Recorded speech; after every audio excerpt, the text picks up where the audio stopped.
Assalamualaikum warahmatullahi wabarakatuh. Bismillahirrahmanirrahim. Alhamdulillahi rabbil alamin wa bihi nasta'inu ala umuri dunya waddin. Wassalatu wassalamu ala asyrafil anbiya wal mursalin sayyidina wa maulana Muhammadin wa ala alihi wa sahbihi ajma'in, amma ba'du. Pada para pengurus, para ustadz, jamaah sekalian rahimakumullah, alhamdulillah Allah pertemukan kita kembali pada malam hari ini untuk kita melanjutkan kajian kitab fikih Al-Majmu' Syarah Al-Muhadzab. Pada pertemuan yang lalu kita membahas tentang dianjurkannya berdoa setelah membaca tasyahud akhir dan sebelum salam. Kemudian kita akan melanjutkan masalah doa di dalam sholat.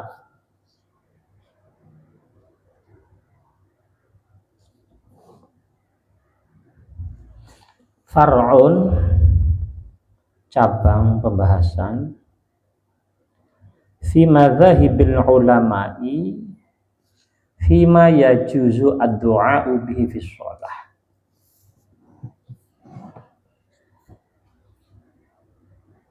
Tentang pendapat para ulama, apa saja isi doa yang kita lakukan atau kita berdoa di dalam sholat. Yang diperbolehkan itu doa apa saja selain doa-doa yang biasa kita baca itu.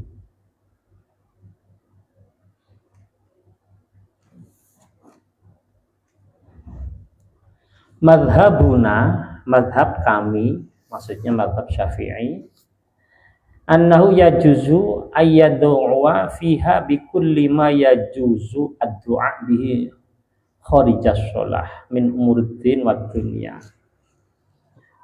Dalam madhab Syafi'i ini bebas berdoa apa saja.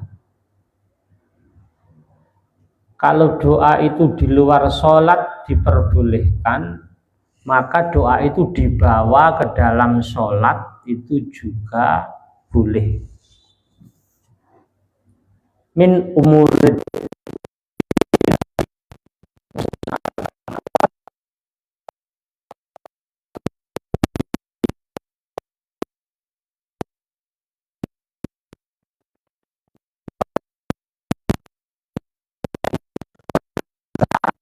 bahasa Indonesia, kebanyakan ulama ya doanya dibatin dalam hati saja.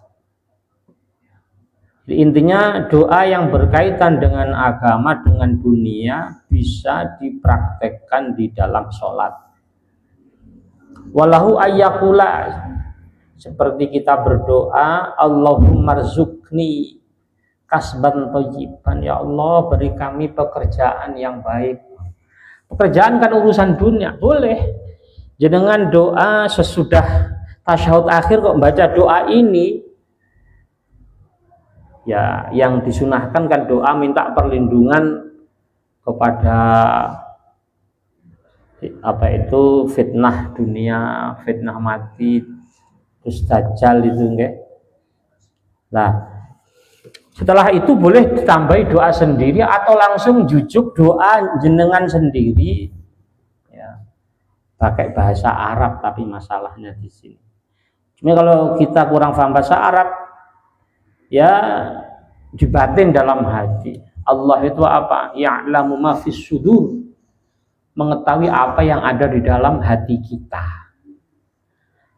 Ya, seperti pekerjaan yang baik. Wawaladan, dan doa minta anak. Itu boleh. Boleh. Wadaron dan doa minta rumah. Ya Allah, saya selama ini masih kos, ngontrak, saya kepingin punya rumah sendiri ya Allah. Dalam sholat boleh menurut mazhab Syafi'i. Bahkan ini wajariyatan husna yasifuha. Boleh berdoa minta istri yang cantik. Yasifuha yang diperinci. Ya Allah, saya minta istri yang cantik, ramping, putih. Nah, itu boleh, tapi pakai bahasa Arab. Tapi kan niatnya kan ini untuk menikah yang benar ya, bukan ya usah kepengen pacar yang cantik, itu nggak boleh dalam sholat. Dalam mazhab Syafi'i lah ini. Ada lagi contoh doa yang boleh, Allahumma khallis fulana minas sijni, ya Allah, selamatkan si fulan dari penjara. Ada temannya di penjara, itu jadi terdakwa, didoakan, ya Allah selamatkan, misalkan temannya atau pasangannya diselamatkan dari penjara, boleh.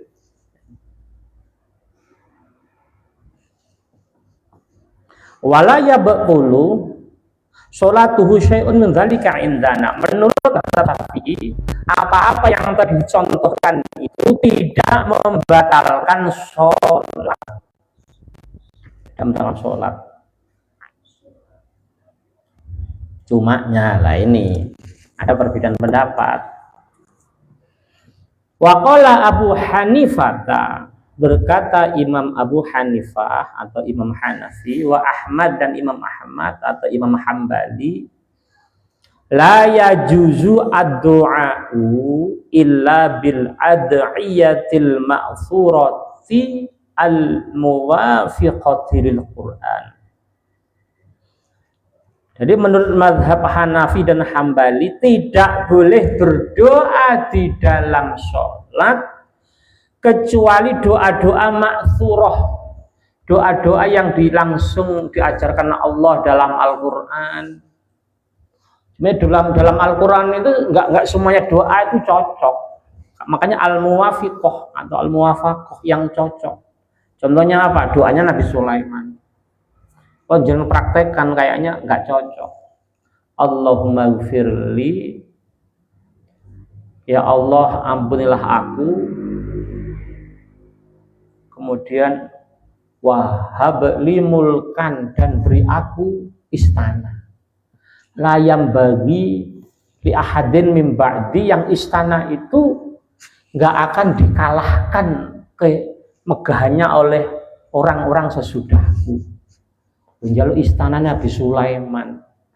Ini kan nggak mungkin. Kenapa? Ya karena wong awake dhewe megawe rada males njaluk istana. Lah. Jadi nggak mungkin. Makanya kalau nggak cocok nggak usah buat doa. Kayak Nabi Isa contohnya doa begini. Allahumma rabbana anzil alaina ma'idatan minas sama'i takunu lana 'idan li awwalina wa akhirina wa ayatan minka warzuqna wa anta khairur raziqin. Ya Allah, anzil alaina, turunkan kepada kami ma'idatan, hidangan. Bahasa kita makanan siap saji. Hidangan minas samai, dari langit.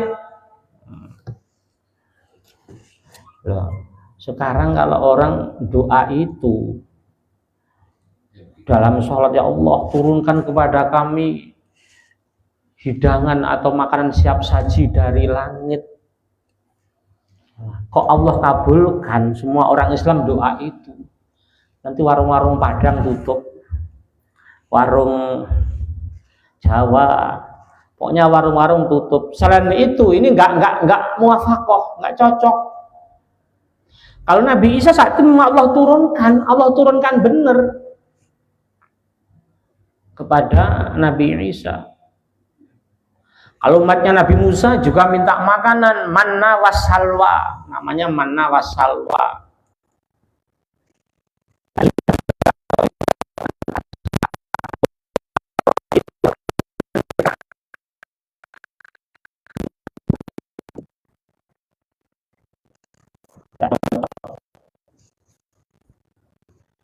Kadang imam sholat itu saya dengar doanya itu bukan di sini tapi ya Allahumma rabbana anzil alaina ma'idatan minas sama, minta doa diturunkan makanan siap saji dari langit.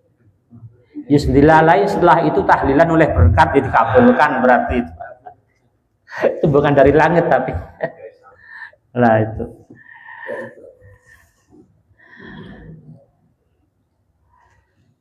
Doa maksurah itu doa yang diajarkan juga oleh Nabi. Ya contohnya kayak doa kemarin yang dibaca Allahumma inni a'udzubika min azabil qabri wa min fitnatil mahya wal mamat wa min syarri fitnatil masihid dajjal. Itu Nabi yang nyontohkan, baca sudah enggak masalah.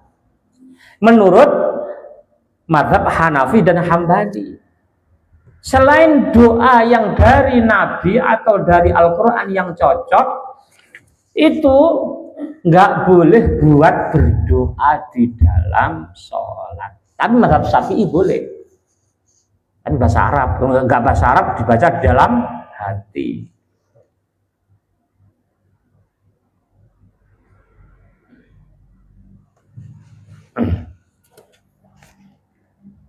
Terus dalilnya apa? Dalilnya yang melarang tadi, kok nggak boleh doa selain yang diajarkan Nabi dan yang ada dalam Al-Quran. Karena ada hadis, inna hadhihi sholata la yahshihu fiha syai'un min kalamin nas. Di sabda Nabi, sholat yang kau kerjakan ini tidak patut di dalamnya sesuatu dari perkataan manusia. Jadi kalau doa minta wanita cantik, minta rumah mewah, minta mobil, itu menurut dua mazhab tadi itu masuk min kalamin nas, itu ucapan manusia. Karena manusia kepengen itu. Innama huwa tasbih, sesungguhnya apa? Sholat itu yang dibaca itu at-tasbih, ya tasbih, wa takbir, ya takbir, wa qiraatul Quran, dan baca Quran. Enggak usah campur-campuri.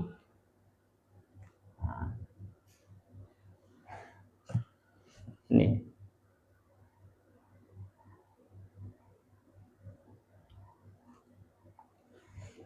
Wabil qiyasi ala raddis salam, dan dikiaskan dengan menjawab salam. Jadi orang sholat itu jawab salam itu batal. Kenapa? Ini min kalamin nas. Jadi omong-omongan sesama manusia nggak boleh.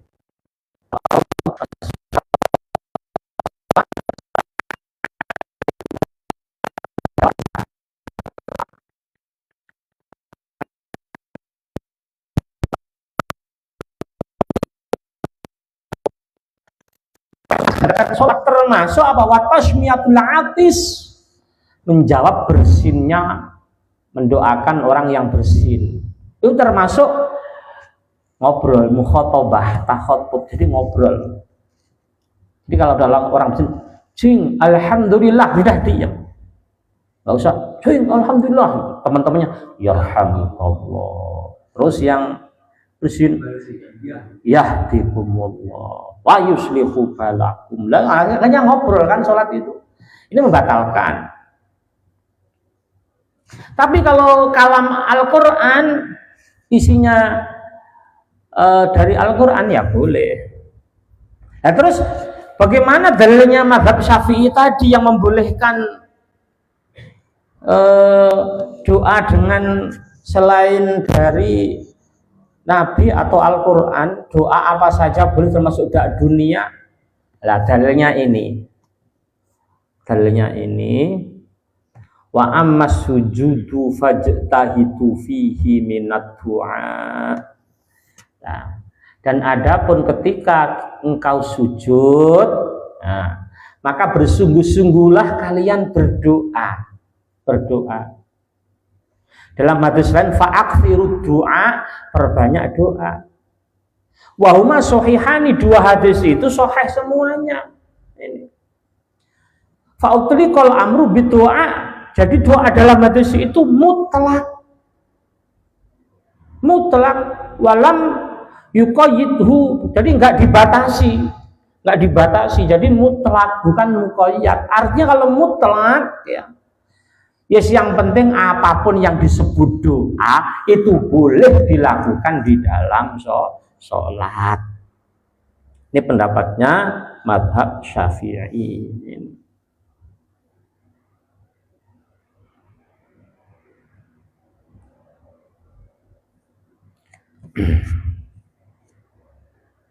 Buktinya apa?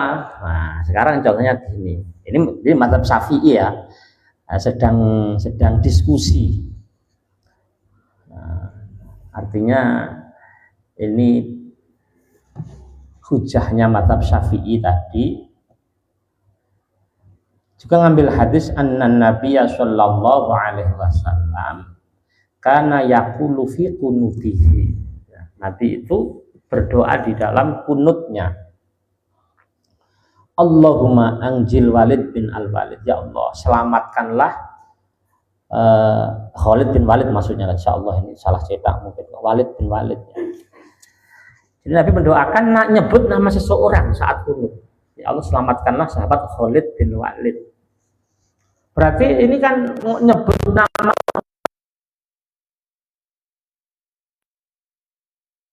bukan dari doa yang Nabi contohkan. Wa Iyas bin Abi Rabi'ah bin Abi Rabi'ah, Nabi nyebut nama lagi itu. Wa Maslamah bin Hisham, Nabi nyebut itu. Wal Mustad'afin,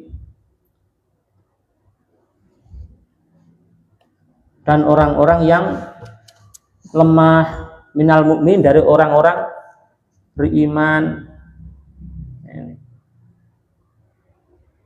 Nabi juga berdoa, Allahumma la'an Ro'lan, ya Allah laknatlah kaum Ro'lan, wa Zakwan, wa Usayyah. Nabi nyebut nama-nama kaum. Ini sebenarnya kan Nabi nggak pernah mengajarkan doa sebelumnya di dalam sholat seperti itu. Tapi Nabi menyebut secara khusus nama-nama orang atau kaum. Ini menunjukkan bulan doakan buruk kepada orang yang memusuhi Allah dan agamanya itu boleh. Ini contohnya dalam kunut. Tapi untuk orang-orang yang baik ya doakan selamat. Itu.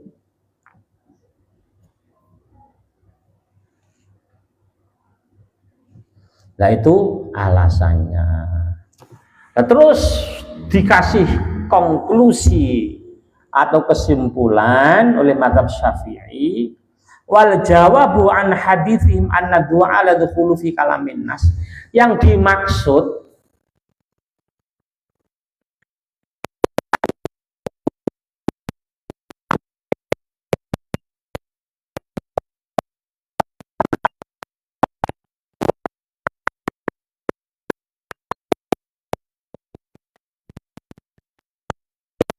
ada sengaja omong-omongan itu kalamin nas. Waradus salam itu kalamin nas, nggak boleh. Tetapi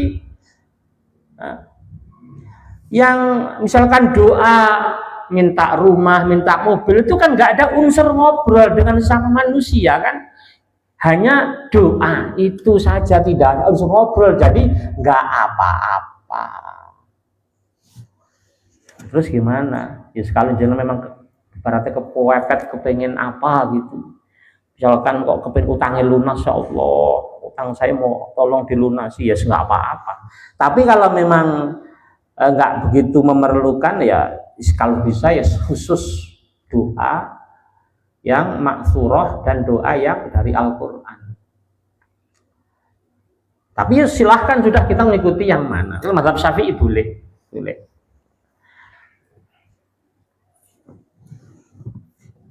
Tapi ada kaidah al-khuruju minal khilafi mustahabbah. keluar dari perbedaan pendapat itu apa? Disunnahkan. Kalau menurut mazhab Hanafi Hambali doa urusan dunia nggak boleh, kan nggak boleh. Mazhab Syafi'i boleh. Kalau doa di dalam urusan sholat tok menurut mazhab Hanafi boleh. Menurut mazhab Hambali boleh. Doa urusan sholat tok loh ya, bukan dunia di dalam sholat tok. Nah, Imam Syafi'i doa khusus di dalam sholat itu juga boleh. Otomatis kalau kita keluar dari khilaf ya sudah, yang urusan dunia itu nggak usah kita praktekkan. Tetapi kalau suatu saat kok kita memang membutuhkan, kok ingin ikut pendapat itu, monggo. Ini menunjukkan apa? Ikhtilafu umati rahmatun. Perbedaan di antara umatku adalah rahmat kasih sayang dari Allah. Intinya bagaimana? Kabeh bener gitu aja.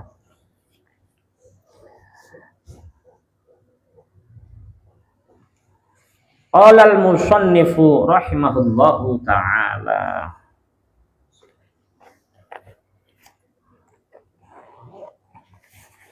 Berkata musannif penyusun kitab rahimahullahu ta'ala, wa in kanat as-salatu rak'atan aw rak'ataini. Jika ya kita melakukan sholat cuma 1 rakaat. Sholat 1 rakaat itu sholat nopo? Witir. Aw rak'ataini atau sholat 2 rakaat ya kayak subuh atau sholat sunnah yang lain. Jalasa fi akhiriha, maka ia duduk di akhir sholat itu mutawarrikan dengan duduk tawar,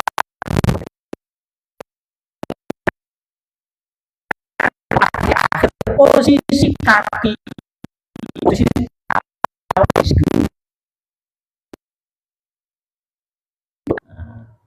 bukan posisi duduk tahiyat awal iftirash. Ini. Nah, terus tasyahudnya langsung ditambahi, nggak cuma Allahumma sholli ala sayyidina Muhammad, tambahi wa ala ali sayyidina Muhammad seterusnya. Ini. Tapi ini lagi-lagi ini ada khilafiyah.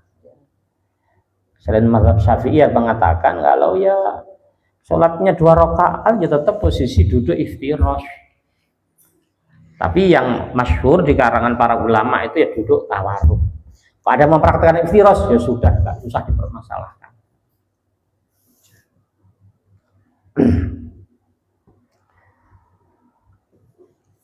Tsumma yusallimu, kemudian dia melakukan salam. Wa huwa fardun fi shalah, salam ini wajib di dalam sholat. Artinya kalau orang setelah innaka hamidum majid langsung menyudahi, nggak pakai salam, langsung berdiri pergi, itu nggak sah. Tapi lagi-lagi menurut mazhab Hanafi salam tidak wajib. Nah ini makanya mohon maaf, sebagian besar, sebagian ulama Syafi'i itu mengatakan makmum ke orang mazhab Hanafi nggak sah. Sebagian ulama loh ya. Kenapa? Perbedaannya itu mencolok. Oh, salam sing rukun kok nggak wajib. Fatihah itu menurut kita kan rukun.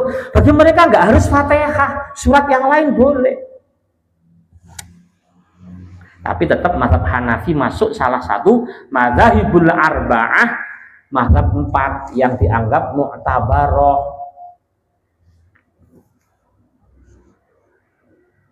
Loh, kenapa Pak Faisal kok menceritakan pendapat mazhab lain? Ya kita kan dulu setahun sudah ngaji yang saklek, yang mazhab Syafi'i tok lah. Sekarang kita perluas tentang apa? Pendapat lintas mazhab supaya kita lebih memahami dan memaklumi perbedaan. Biqaulihi sallallahu alaihi wasallam, karena berdasarkan sabda Nabi Muhammad sallallahu alaihi wasallam, miftahus sholatit tahur, kunci sholat adalah bersuci, wudu atau mandi wajib. Wa tahrimuha at-takbir, pengharaman sholat yaitu takbiratul ihram. Jadi pas takbiratul ihram nggak boleh ngomong, nggak boleh makan, ini sudah haram. Wa tahliluha, dan penghalalan sholat at-taslimu, mengucapkan salam.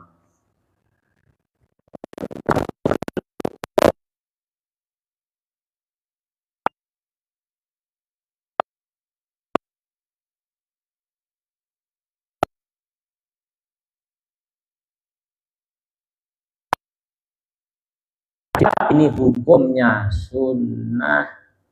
Makanya kalau ada orang setelah salam pertama terus salam kedua kok buang angin, sholatnya nggak batal sholatnya, karena sunnah.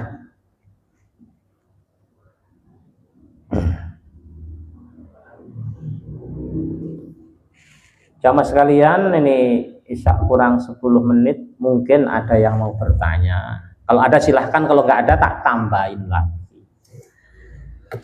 Kalau ada monggo. Monggo silahkan.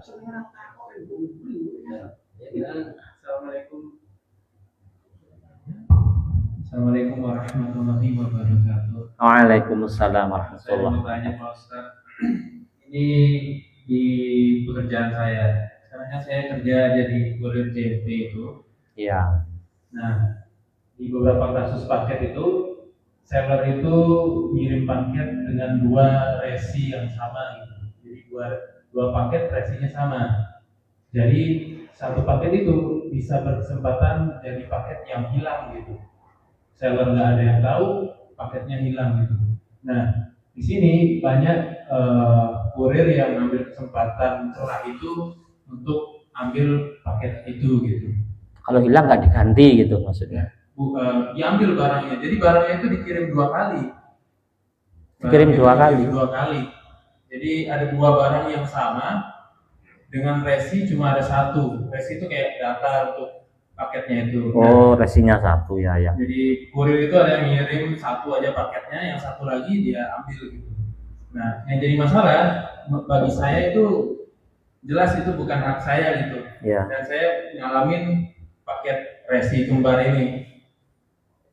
Solusinya gimana? Kira-kira kalau misalkan ada cara untuk hubungi sellernya, apakah harus saya lakukan atau bagaimana? Dan kalaupun misalkan sellernya nggak bisa dihubungi, paketnya ini saya mau gimana ini? Itu pertanyaan saya. Iya. Terima kasih. Oke, monggo langsung Pak Haji. Assalamualaikum warahmatullahi wabarakatuh. Waalaikumsalam warahmatullahi wabarakatuh. Alhamdulillah tadi sudah dijabarkan tentang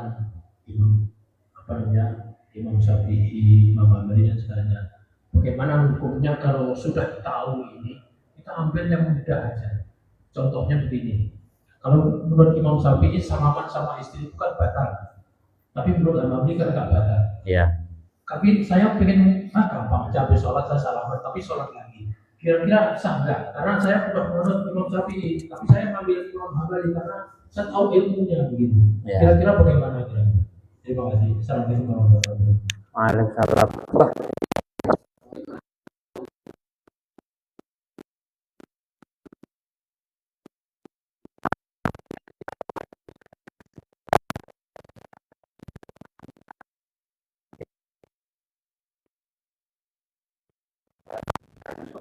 Ini betul.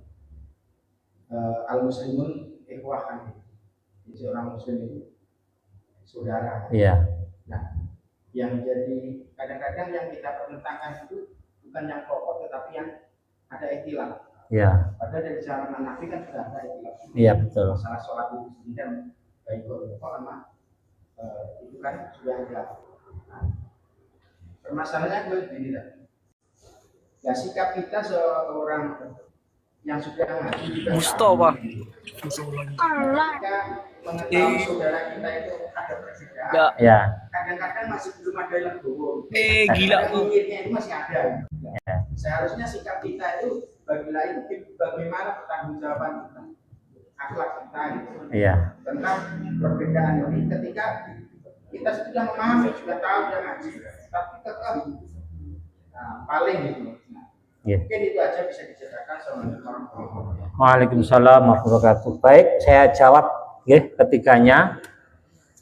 Yang pertama masalah ada dua barang resinya cuma satu itu ya. Ya. Intinya begini, ambil hadis Nabi. Ada seorang sahabat bertanya, "Ya Rasulullah, ayul kasbi afdol?" Apa pekerjaan apa yang paling bagus? Dalam riwayat lain afkayul kasbi atyab, pekerjaan apa yang paling suci?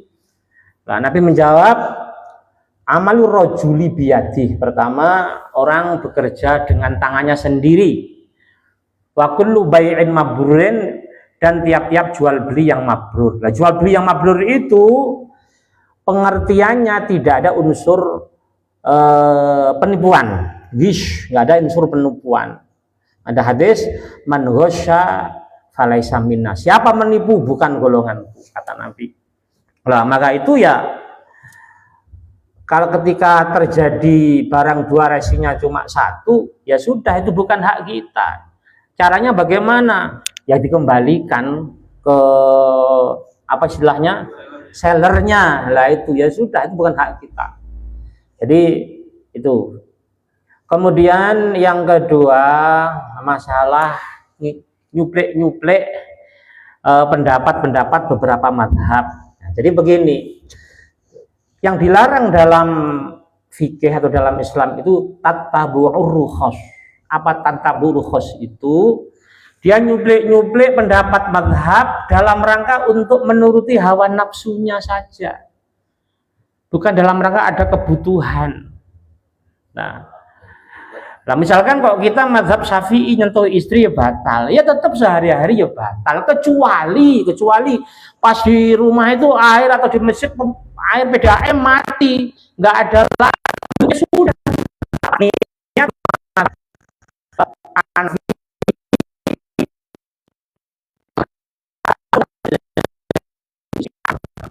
Atau contoh dengan pas tawaf,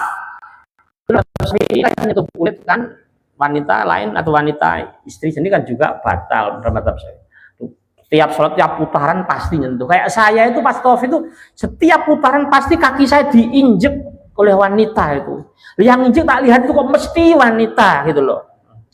Nggak tahu magnet saya kenapa kok selalu dikejar wanita pada waktu itu. Si rodo enom di saya istuwa lah itu loh. Nah, makanya saya nggak bisa, kalau saya wudhu pasti nggak selesai. Makanya saya ikut madhab yang tidak membatalkan.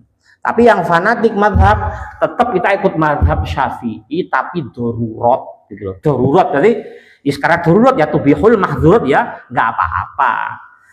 Nah, jadi yang nggak boleh itu tatabu'ur rukhas, jadi nyari-nyari celah untuk memuaskan keinginannya sendiri karena tidak ada hajat untuk hawa nafsunya. Itu. Kemudian yang ketiga ya masalah adanya perbedaan di antara ulama dan di antara pengikut ulama tentunya ya. Nah, kalau ada perbedaan seperti itu ya harus di ta'adzuri. Ta'adzur itu kita bertoleransi. Makanya kaidah perbedaan itu begini. Nahnu nata'awanu fi mattafaqna. Kami saling mendukung, saling menyokong terhadap apa yang kita sepakati. Nah, tetapi wana ta'adzaru fi makhtalafna, kami berta'adzur, memaklumi, bertoleransi kalau ada yang terjadi perbedaan di antara kita. Nah, bertoleransi itu artinya apa? Pertama, membiarkan dalam arti nggak melarang. Nah, setelah membiarkan di situ apa ya? Kita tetap bergaul dengan baik, tidak ada omongan yang nggak enak dan lain sebagainya. Nah, makanya memang perlu dilatih. Terus kalau sudah terlatih, kita akan dewasa dalam beragama. Dewasa dalam beragama artinya apa? Ya sudah, lana a'maluna walakum a'malukum. Yang penting semuanya ada dalilnya, ada ulama yang mengajarkannya. Begitu jawaban dari saya. Waalaikumsalam warahmatullahi wabarakatuh. Malam minggu kemarin ini Dokter, kita pada malam-malam itu melayar. Terus di pemandian itu yang meninggal bapaknya, anak putrinya itu maunya ikut cuci pemandian, tapi sama petugasnya itu betul-betul nggak boleh. Sampai terjadi perdebatan sama anaknya perempuan itu, sampai anak perempuan sampai bilang begini, kita kan beda pandangan Pak, kenapa kalau saya nggak boleh ikut memandikan ayah saya? Mohon penjelasannya tentang hal ini. Ya. Assalamualaikum warahmatullahi wabarakatuh. Waalaikumsalam warahmatullahi wabarakatuh. Ya, jadi intinya